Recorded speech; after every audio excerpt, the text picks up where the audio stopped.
अस्सलाम वालेकुम। मैं डॉक्टर शाइस्ता अपने यूट्यूब चैनल से आप सबको वेलकम कहती हूँ। उम्मीद करती हूँ आप लोग सब खैरियत से होंगे। आज टॉपिक जो मैं लेके आई हूँ वो है पिटोसिस या फिर आइलेट्स के ऊपर वरम आ जाना।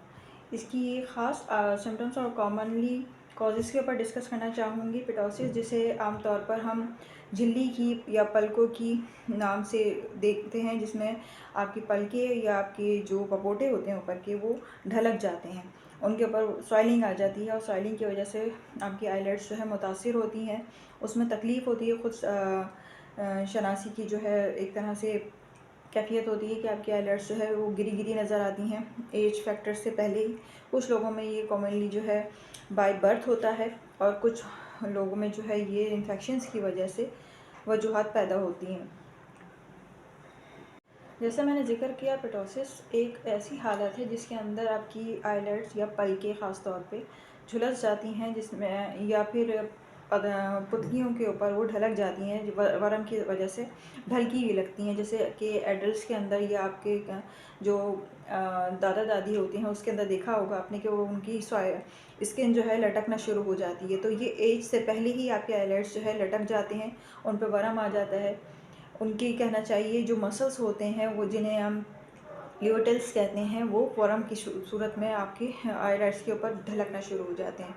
आंखें खोलने में और बंद करने में जो है प्रॉब्लम्स होती हैं। आँखों के जो आपका झिल्ली होती है ख़ास तौर पे वो उससे मुतासिर होती है। ख़ास तौर पे आपके कॉर्निया के ऊपर जो है वो लटकने की वजह से प्रॉपर तरीके से आप देख नहीं पाते, या उसकी वजूहात की वजह से मुस्तकिल जो है अगर किसी लाइट की तरफ देख रहे हों तो कॉम्प्लिकेशंस आती हैं। आँख का झुका रहना और इसके ऊपर वरम रहना, जबकि कॉमनली जो है अगर मूवमेंट भी करता है ऐसा बंदा जिसके पिटोसिस का प्रॉब्लम होता है, तो वो प्रॉपर तरीके से अपनी आइज़ को मूव भी नहीं कर पाता।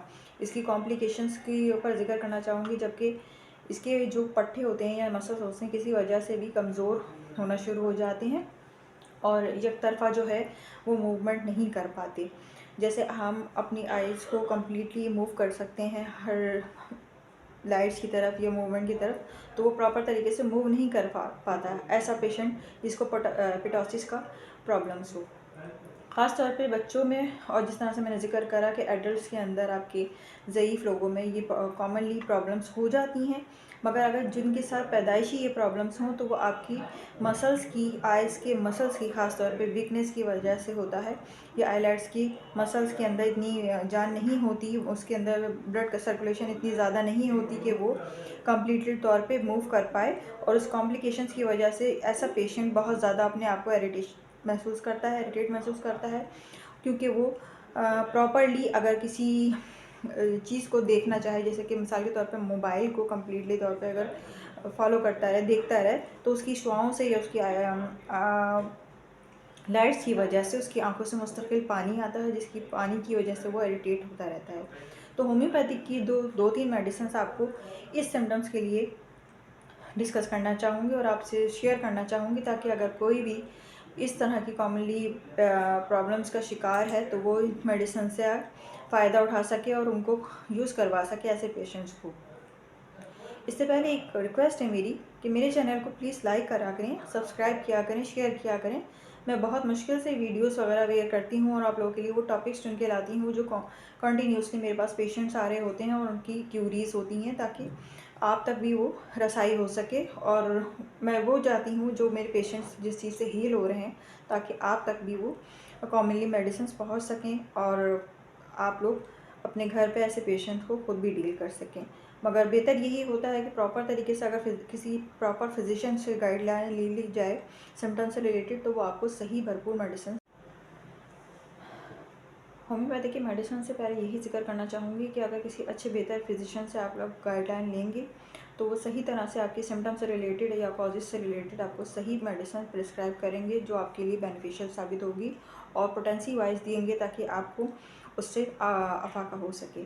सबसे पहली मेडिसिन का जिसमें ज़िक्र करना चाहूँगी मैं पिटोसिस के प्रोसेस के अंदर, वो है जलसीमियम। जलसीमियम अगर 30 पोटेंसी के अंदर ऐसे पेशेंट को दिया जाए जिसकी आइलेट्स गिरी हुई हों, उसके अंदर वरम हो, ख़ास तौर पे मूवमेंट कर प्रॉपर तरीके से ना कर पाता हो, और अगर किसी लाइट वाली जगह पे ज़्यादा चला जाए या किसी चीज़ से उसको जलन इरिटेशन शुरू हो जाए तो वो बहुत ज़्यादा पानी आता हो आँखों से, स्वेलिंग हो जाती है। तो जलसीमियम इसके ऊपर बहुत अच्छा असर करती है और उसकी सूजन को ख़त्म करती है।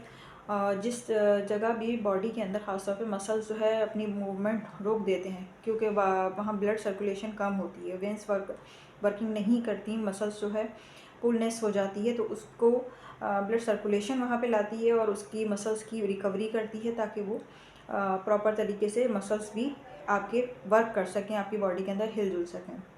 सेकंड मेडिसिन का जिक्र करना चाहूँगी, होम्योपैथी की ही मेडिसिन है एपिस मेलिफिका। एपिस मेलिफिका के ख़ास सिम्टम्स में से है आइज़ के पास, आइज़ के अराउंड सॉइलिंग, थैलीनुमा हिस्सा जो है नमूदार हो जाना, या फिर कहना चाहिए कि एक तरह से बलून सा बन जाना जिसके अंदर कोई पानी ना हो ना कुछ हो, मगर वो सॉइलिंग होती है और उसको दबाने से जो है उसको ऐसे महसूस होता है जैसे वो बलून सा बना हुआ है। उस बलून की वजह से या उस सॉइलिंग की वजह से पेशेंट जो है मुकम्मल तौर पे आँखों से देख नहीं पाता या उसकी आई साइट प्रॉपर तरीके से खुल नहीं पाती हैं और उसके अंदर बेस इंतहा जो है चुभन वाला, जैसे किसी ने डंक मारा हो उस तरह का प्रॉपर तरीके से दर्द होता है ऐसे पेशेंट को। तो अगर 30 पोटेंसी के अंदर ऐसे पेशेंट को एपिस मेलिफिका 30 में 15 ड्रॉप्स कंटिन्यूसली देंगे तो उसके सिम्टम्स में कमी आएगी। सेकंड मेडिसिन का जिक्र करना चाहूँगी इसी के अंदर रेस्टॉक्स। रेस्टॉक्स जो है पेन को कवर करेगी, सॉइलिंग को कवर करेगी। सेकेंडली ये कि मूवमेंट जो रुक गई है आइज़ की उसको रिकवर करेगी। उम्मीद करती हूँ आज की मेरी वीडियो आप लोगों के लिए बेनिफिशियल साबित होगी और पिटोसिस से रिलेटेड जो भी होम्योपैथी की मेडिसिन आप लोगों से डिस्कस करी हैं वो आप लोगों को बेनिफिशियल साबित होंगी। मेरे चैनल को लाइक कीजिए, प्लीज़ सब्सक्राइब कीजिए, शेयर किया करें ताकि किसी को फ़ायदा हो इस वीडियो से। Thank you very much. अल्लाह हाफ़िज़।